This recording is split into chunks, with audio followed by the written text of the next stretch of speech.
Oltre 200 interventi per il maltempo che si è abbattuto ieri sera sulla Marca trevigiana, danni nel capoluogo e soprattutto nella Castellana, lunghi blackout e disagi. A Castelfranco, seri danni alla copertura dell'ospedale e con essa l'attività dei reparti, con alcune sale allagate. A Istrana scoperchiata la scuola elementare. L'incredibile vicenda è accaduta a una famiglia di Morgano durante la bufera. Una pianta cade sui fili dell'alta tensione, il cavo tranciato tocca la recinzione di casa e una scarica di 22.000 volt entra nell'abitazione. Danni disagi anche a Mogliano con un platano crollato sul terraglio. La storia di un automobilista fermatosi per proteggersi dalla tempesta e centrato da un grosso ramo sul cofano, miracolosamente illeso. Allerta bomba questa mattina all'ufficio servizi sociali di Treviso. Da uno zainetto posizionato vicino all'ingresso spuntavano dei cavi elettrici, intervento degli artificieri. Si riduce l'indice di positività nella Marca, dove la situazione del Covid è in miglioramento. Di contro sono al palo le vaccinazioni dei più giovani. Nasce l'idea di creare dei punti vaccinali temporanei. Approvato dalla Giunta regionale il bilancio del Veneto 2022-2024, Zaia manovra da 16 miliardi per la ripartenza. La bandiera della città di Treviso a mezz'asta sulla torre civica, la decisione del sindaco per dimostrare solidarietà alle donne afghane minacciate nei diritti e nella libertà dall'oppressione talebana.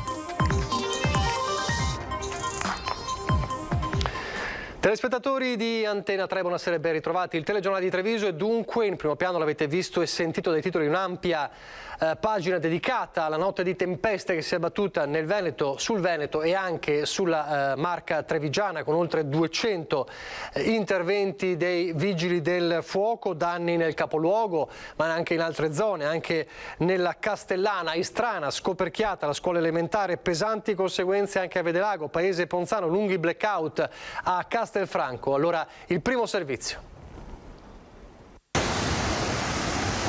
Raffiche di vento impressionanti, una scuola scoperchiata, cimiteri danneggiati e poi alberi sradicati, viabilità e linee elettriche in tilt, lunghi blackout. Sono stati 200 nella Marca gli interventi ai quali sono stati chiamati i vigili del fuoco da ieri sera, quando si è scatenato il temporale che ha interrotto il lungo periodo di caldo opprimente. Danni nel capoluogo, Treviso, con decine di alberi abbattuti dal centro ai quartieri, ma a essere maggiormente colpita è stata l'area tra Ponzano e Castelfranco, dove per tutta la giornata sono proseguiti gli interventi di messa in sicurezza di strade ed edifici.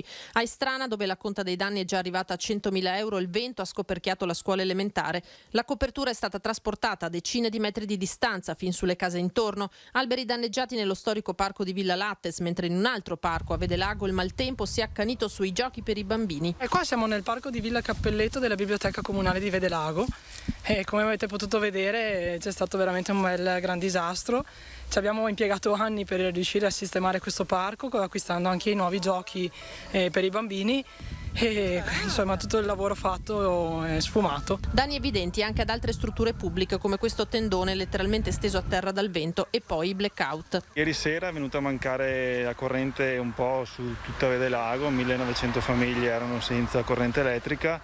Uno dei problemi principali è stata questa linea che vediamo qui sopra, l'albero che è caduto ha abbattuto la linea intera. Stamattina c'erano ancora 500 famiglie perché oltre a questo guasto c'erano altri guasti e l'ultimo è stato ripristinato da poche ore dall'Enel. A Ponzano operai del Comune e Protezione Civile al lavoro per tutto il giorno per ripristinare la viabilità e mettere in sicurezza i due cimiteri dove il cedimento delle guaine di diversi blocchi di loculi ha causato il distaccamento delle lapidi. Da Ponzano a Paese, in via Casanova. È crollato praticamente un albero della scuola, dosso la casa, e cornicione, per fortuna che non è crollato sul tetto. Protezione civile al lavoro dalla notte con priorità alle strade, poi qui. Anche questo è molto alto, se si è scavesato una rama grossa è venuta giù, non l'albero completo.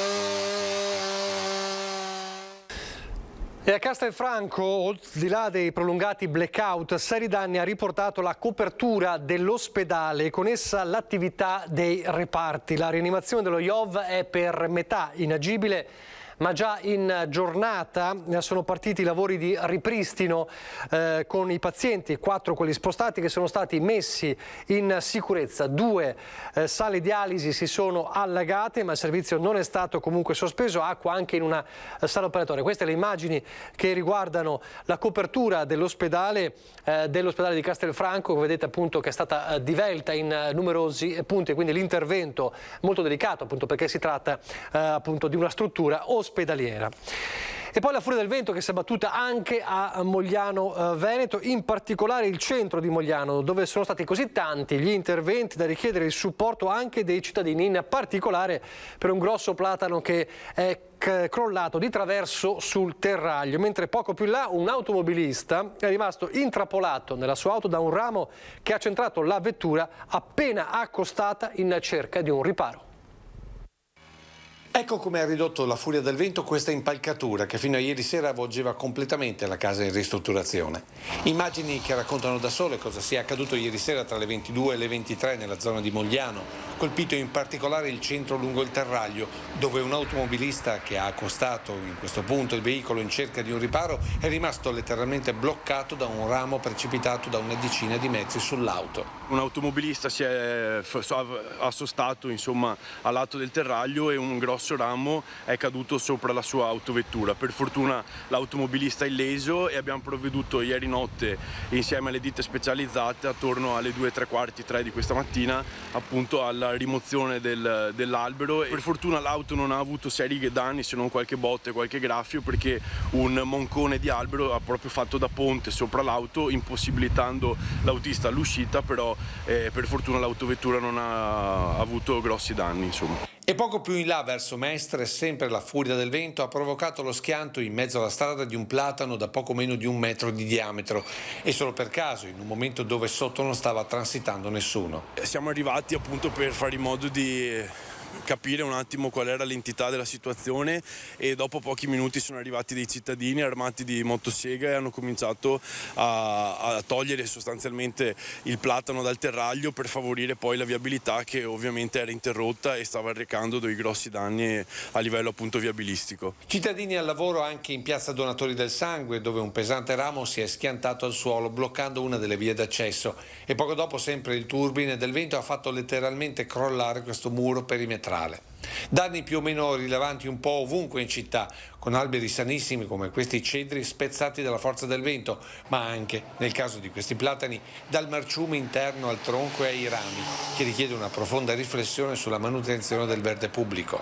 Abbiamo attivato un servizio fondamentale in città, che è quello appunto del censimento del nostro patrimonio arboreo. Stiamo sostanzialmente etichettando tutti gli alberi presenti, e in una scheda apposita ci viene indicato se c'è da intervenire con una manutenzione, con una potatura anche pesante o addirittura con l'abbattimento, tutto questo fatto esclusivamente per salvaguardare la sicurezza pubblica. E poi il capoluogo Treviso, dove il vento ha causato diversi danni, abbattendo piante secolari di giardini privati e alberature di luoghi pubblici, come per il piazzale della stazione ferroviaria o per il cimitero di Santa Bona, dove numerosi rami di cipressi si sono schiantati tra le tombe. Noi non ci siamo accorti di niente a parte della grande pioggia, e questa mattina, un'ora fa, andando in giardino per verificare se era tutto a posto, mi sono accorta di un albero gigantesco che ha staccato una zolla, ma veramente incredibile, e si è riverso sul fiume. Racconta così una delle titolari del Goppion Caffè la conseguenza della furia del vento sul giardino della sua casa lungo il Sile. Un cedro secolare di oltre 1 metro di diametro finito in acqua, con le radici che hanno alzato una vera e propria montagna di terra, testimoniano quanta forza si sia scatenata poco dopo le 21 di ieri sera. In poco meno di un'ora un turbine di vento e pioggia ha colpito in più punti Treviso, subito soccorsi dalla protezione civile. Interventi che si sono protratti fino alle ore 4:30 della mattina. Sono stati una trentina di interventi, più vari sopralluoghi in tutta la città di Treviso. Sono stati interventi per taglio alberi che erano caduti durante il fortunare, o per la rimozione di cartelli stradali che erano stati divelti dalla furia del vento. Alberi sulla strada sia sul cavalcavia di San Giuseppe che davanti alla stazione ferroviaria, dove anche questa mattina i pedoni venivano deviati per un ramo pericolante. Più in là il vento ha schiantato un altro faggio sul canale dei Bastioni di Porta Artinia, mentre all'altezza di Ponte San Martino un pesante ramo si è staccato da questo albero. Danni non solo in centro ma anche nei quartieri, come nel cimitero di Santa Bona, con diversi rami di cipressi schiantati sulle tombe. Conseguenze certamente del forte vento, come nel caso del centro lungo il Sile. Il suo non è un albero malato? No, era stato fatto vedere naturalmente da delle ditte specializzate, perché sono alberi che comunque hanno 100 anni. E in effetti era ben radicato, e che ha tolto proprio una zolla di terra enorme, quindi probabilmente la tromba d'ara ha coinvolto quella zona lì del Sile. Lei faceva costantemente manutenzione all'albero? Assolutamente, sì. Vento forse aiutato anche dalle condizioni delle alberature, nel caso della città, come si può notare da questa base troncata di netto senza alzare la pavimentazione, o questo tronco con l'interno marcescente, o ancora questo ramo di via Cacciatori con l'interno indebolito dalle infiltrazioni. Segni che con il cambiamento climatico in corso non possono certamente essere più ignorati. E ancora a Morgano l'incredibile vicenda accaduta a una famiglia durante la bufera di ieri sera. Una pianta cade sui fili dell'alta tensione, il cavo tranciato tocca la recinzione di casa e una scarica di 22.000 volt entra nell'abitazione. Sono qui a segnalare un danno che ho subito dalla caduta dell'alta tensione. 22.000 volte che mi sono arrivati in casa. Vicolo Ponti VII a Morgano, quanto accaduto alla famiglia di Urigon ha dell'incredibile. Un albero che durante il fortunale cade sui fili dell'alta tensione e la corrente che attraverso la rete di recinzione arriva al contatore ed entra in casa. Quello è il contatore che è scoppiato, questo è il coperchio di fronte, quindi è arrivato fino a qua il coperchio. Questo è il quadro elettrico, è venuta giù anche la porta. E sono attimi di terrore per l'intera famiglia. Io stavo chiudendo i portoni fuori, mia moglie e i bambini erano qui sul divano. Quando sono rientrato i bambini sono aggrappati alle gambe. Guardi, un botto enorme. Un miracolo che non sia successo nulla alle persone. Me l'hanno detto quelli di Terna, che se eri vicino a un apparato elettrico, magari un phon o qualcosa del genere, era molto molto rischioso. Fortunatamente eravamo lontani, o magari stavi chiudendo il cancello perché la corrente non c'è e stavi attaccato. L'impianto elettrico è da rifare, tutti gli elettrodomestici probabilmente anche. La casa è senza elettricità e non si sa per quanto, visto che prima dei sopralluoghi dei periti non si può intervenire. Non ho avuto nessuna risposta, né dal parco né nessuno. In questi casi dovrebbero intervenire. E invece nessuno ti dice niente. Allora porti i bambini dalla suocera con la moglie. Tu dormi qua perché non puoi lasciare la casa incustodita, sennò diventa preda dei sciacalli. Andiamo avanti così. Chiudiamo questa pagina sul maltempo, adesso parliamo però dell'allerta bomba di questa mattina all'ufficio servizi sociali di Viale Vittorio Veneto a Treviso per uno zainetto posizionato vicino all'ingresso da cui spuntavano dei cavi elettrici. Uno zainetto da cui spuntavano dei fili elettrici, lasciato vicino all'ingresso dell'ufficio servizi sociali del comune in Viale Vittorio Veneto. La scoperta da parte di un passante all'apertura della sede questa mattina. Gli uffici sono stati evacuati e sul posto sono intervenuti investigatori della Digos, polizia scientifica e artificieri. Non certo una dimenticanza o una casualità, ma un gesto deliberato, intimidatorio da parte di qualcuno nei confronti del personale dei servizi sociali. Non avviene così spesso di trovare uno zaino con dei fili elettrici che escono accanto alla sede del servizio sociale, quindi questa è la lettura che diamo. Purtroppo non riusciamo a darne altre, nel senso che noi siamo qui per rispondere a dei bisogni che devono essere manifestati però con chiarezza, siamo sempre a disposizione, lo siamo sempre stati. E quindi così non è una questione per noi, è una questione per gli investigatori adesso. Il contenuto dello zaino non poteva esplodere. Dentro c'erano una batteria da moto, della carta di giornale e dei coltelli. Gli artificieri hanno messo in sicurezza la borsa e il suo contenuto, quindi sono iniziate le indagini per cercare di risalire all'individuo che l'ha lasciata lì. È amarezza quella mia oggi, ma anche di tanti dipendenti, perché noi non ci siamo mai sottratti, continuiamo a non sottrarci. Anche oggi siamo qui in ufficio a lavorare per le persone, anche chi si rivolge a noi a volte in maniera non propria, noi cerchiamo comunque di trovare un canale di dialogo per capire qual è il bisogno che viene espresso. Il comune però non può rispondere a tutto e quindi laddove noi non riusciamo ad arrivare perché non abbiamo le risposte, cerchiamo comunque di trovarle con le persone. La polizia ha sentito il personale e ora cercherà di raccogliere ulteriori elementi dai filmati delle telecamere di videosorveglianza posizionate nell'area. Adesso il Covid si riduce l'indice di positività nella Marca, la situazione, dice il direttore generale dell'ULSS 2 Francesco Benazzi, è in miglioramento. Di contro sono al palo le vaccinazioni dei più giovani e nasce allora l'idea nella zona dell'Asolano di creare dei punti vaccinali temporanei. Frena il contagio nella Marca dove nelle ultime 2 settimane la diffusione del virus è finalmente in calo, lo conferma il direttore generale dell'ULSS 2 Francesco Benazzi, dati alla mano. Stiamo migliorando, l'indice di contagio, l'R con T è lo 0,92 contro un 3 qualcosa che avevamo i primi di agosto o l'11 di agosto che era l'1,06, quindi sicuramente una situazione di miglioramento anche dal punto di vista dei positivi che si stanno riducendo, come un miglioramento legato ai cicli completi. Siamo a 506.918 cicli completi, che vuol dire che da 12 anni fino a 100 anni abbiamo una copertura del 65%.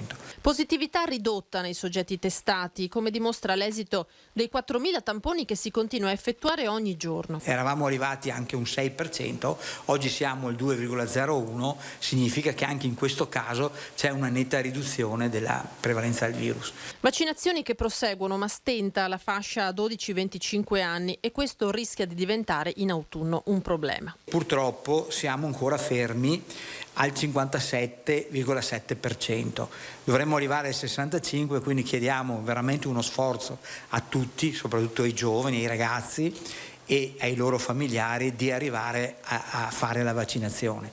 È fondamentale, perché questo ci aiuterà a creare la vera immunità di gregge. Benazzi chiede ai ragazzi e alle famiglie di riflettere su questo, perché il virus non dà tregua, come ha dimostrato la morte la vigilia di Ferragosto di un 67enne non vaccinato. Abbiamo avuto una persona giovane, perché 67 anni, una persona giovane non vaccinata, che purtroppo è deceduta a causa Covid. Quindi non sottovalutiamo mai questo infame virus.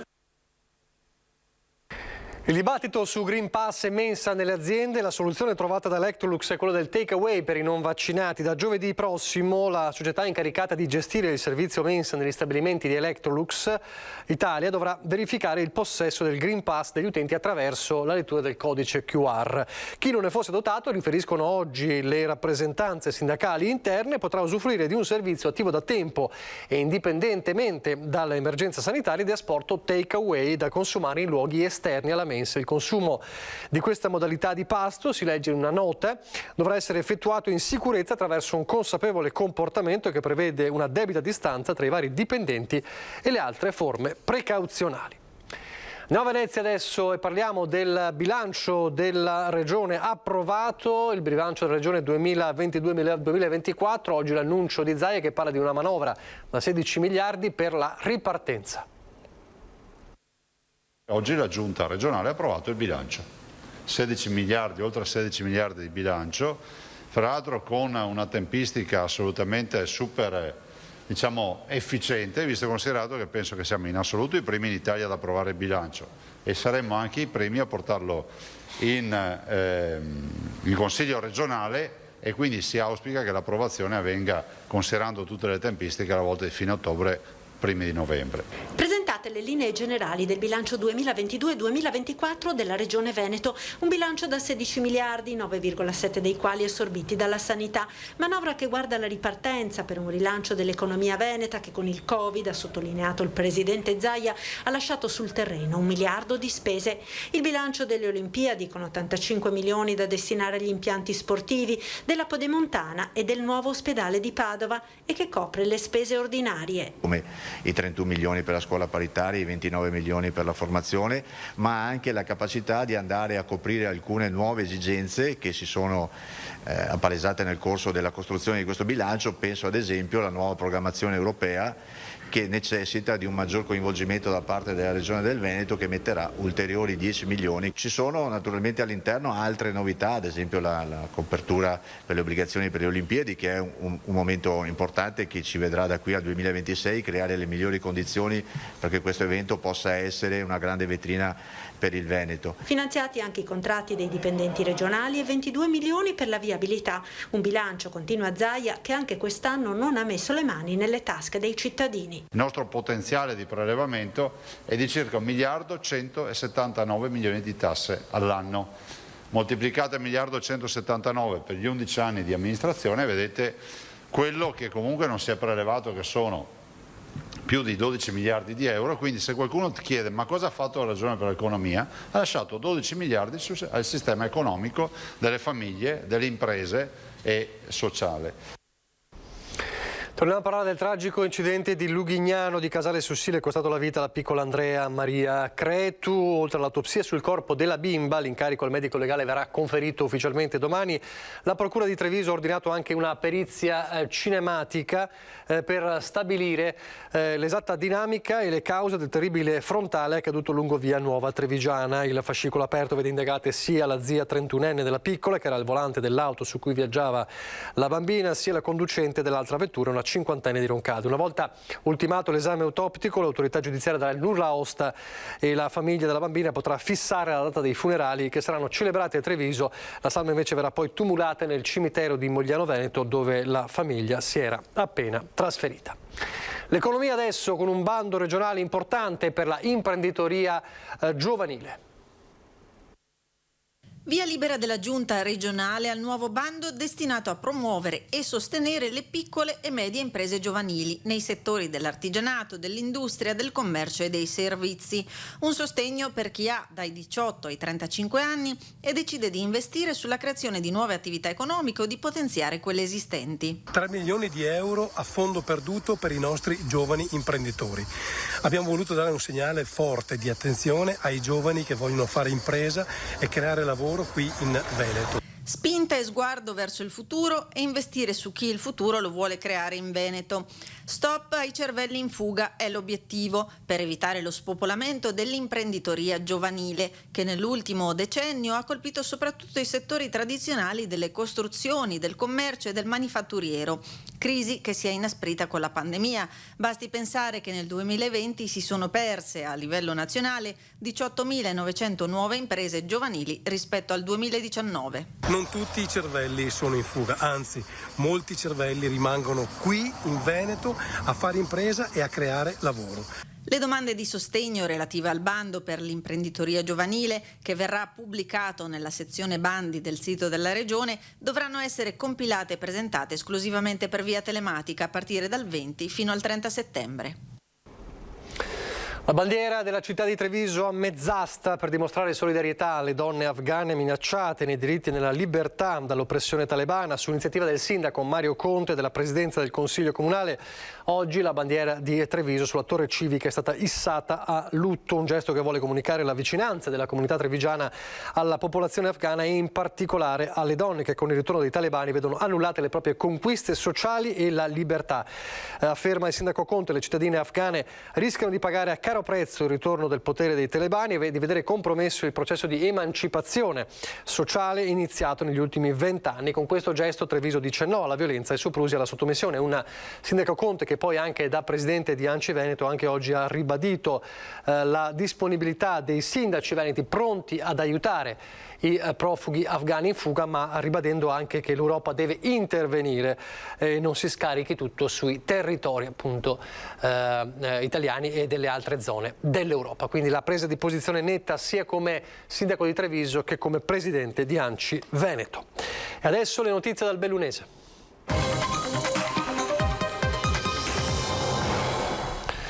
E parliamo di aiuti di Stato alle aziende in crisi. La Commissione europea ha finalmente autorizzato lo sblocco di fondi per 450 milioni di euro ed è una boccata di ossigeno per ACC, dice il presidente della provincia Padrin. Una boccata d'ossigeno che aspettavamo da tantissimo tempo e che sicuramente ci permetterà di avere ora un po' più tempo, scusatemi il gioco di parole, per arrivare a trovare quello che è una partnership che è fondamentale per salvare questa azienda. È finalmente arrivata l'approvazione della Commissione europea al regime italiano da 450 milioni di euro a sostegno delle grandi imprese in difficoltà finanziarie previsto dall'articolo 37 del decreto sostegni e del relativo decreto attuativo. Cambia il paradigma, non più legato ai vincoli di bilancio ma all'aiuto delle economie continentali colpite dalla crisi post-pandemica. La boccata d'ossigeno servirà a spostare l'asticella della scadenza temporale di liquidità per ACC fissata per il prossimo ottobre. Io auspico veramente che con l'aiuto del governo, della regione, che tutti in campo riusciamo a trovare quel investitore che possa permettere di dare un futuro a questa azienda, perché è un punto di riferimento, è un'azienda altamente specializzata in un settore strategico per quella che è l'economia del nostro territorio, ma anche di un settore che ha bisogno dell'ACC. L'approvazione della Commissione europea agli aiuti di Stato viene salutata con favore dalla FIOM CGIL di Belluno, ma l'ottimismo è come un bicchiere mezzo vuoto. Come mai, chiede il segretario generale Stefano Bona, questo nuovo orientamento non è ancora patrimonio dell'antitrust europeo che da oltre un anno nega ad ACC di accedere agli aiuti previsti dalla legge Prodi bis. Un quesito che resta appeso nell'aria mentre si rafforza la richiesta al Mise di convocare il tavolo ministeriale per una rapida e positiva conclusione della vertenza per le lavoratrici e i lavoratori, per tutta la comunità. Dobbiamo monitorare costantemente la situazione, perché se il livello occupazionale della nostra provincia tutto sommato è buono, non possiamo cullarci sugli allori. Sul fronte invece delle difficoltà delle famiglie legate alla pandemia partono le prime erogazioni dei contributi raccolti dal fondo welfare. La generosità dei bellunesi hanno consentito di raccogliere 44.000 euro.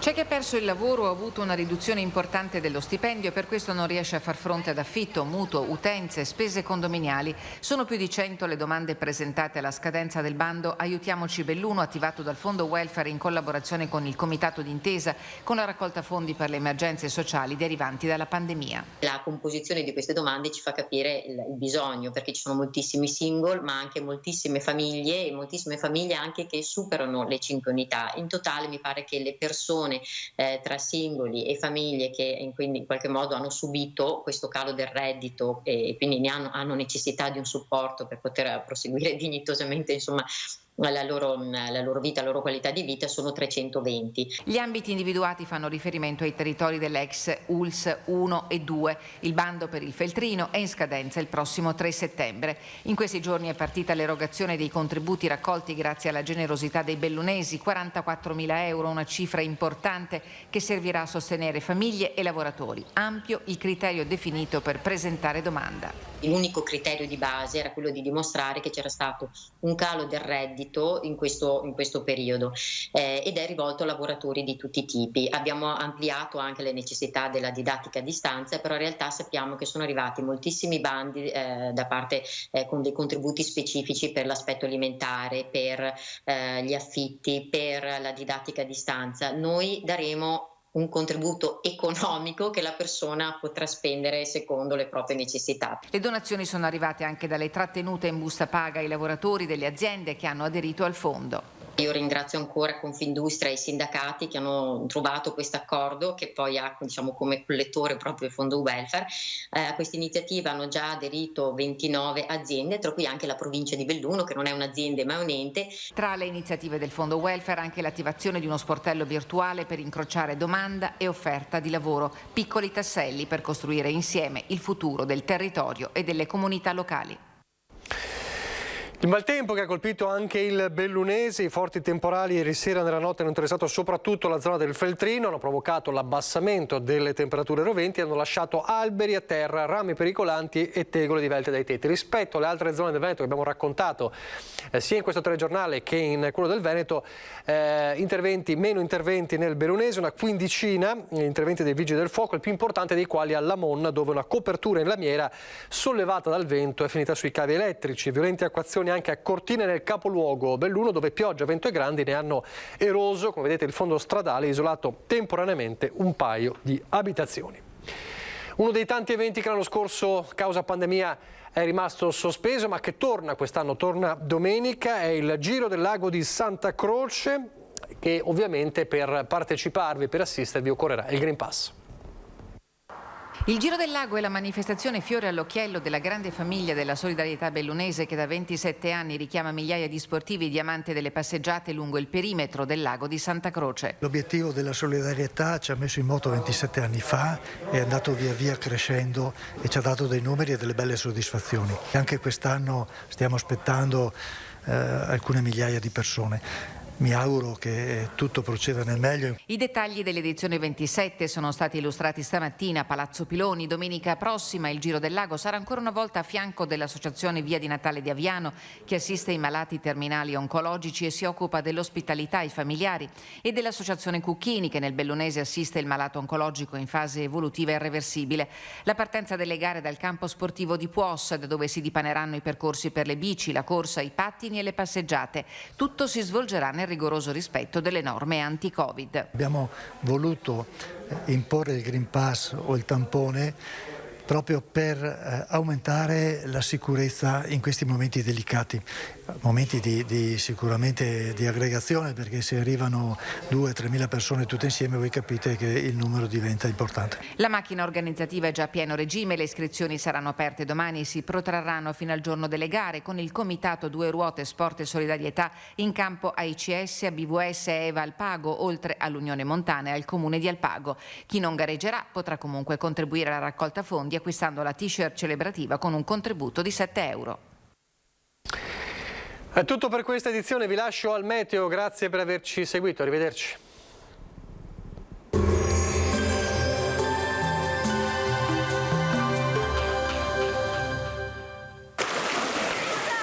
Villaggio San Francesco a Caorle, di Villa Giapasana Croazia, di Holiday.com. Sicuramente in vacanza. Ben ritrovati al meteo.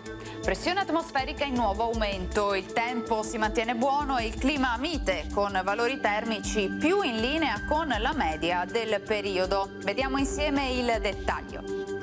Sul Veneto la grafica di mercoledì 18 agosto evidenzia una situazione tranquilla, tempo generalmente soleggiato in pianura con cielo sereno o velato, occasionale nuvolosità sui rilievi dove nel corso del pomeriggio sarà probabile qualche locale acquazzone. Temperature sostanzialmente stazionarie, minime tra 15 e 21 gradi, massime invece tra i 25 e i 30 gradi all'incirca.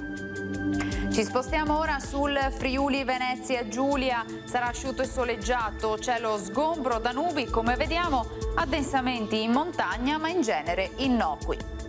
Temperature minime tra 16 e 21 gradi, massime sui 28-30 gradi all'incirca. Infine diamo uno sguardo alla situazione del Trentino Alto Adige. Anche qui bel tempo, tuttavia non si escludono dei locali piovaschi sui settori esteri di confine. Temperature minime intorno ai 17-18 gradi, massime sui 29 all'incirca. Dal meteo per ora è tutto, vi auguro come sempre un buon proseguimento in compagnia di Antenna 3.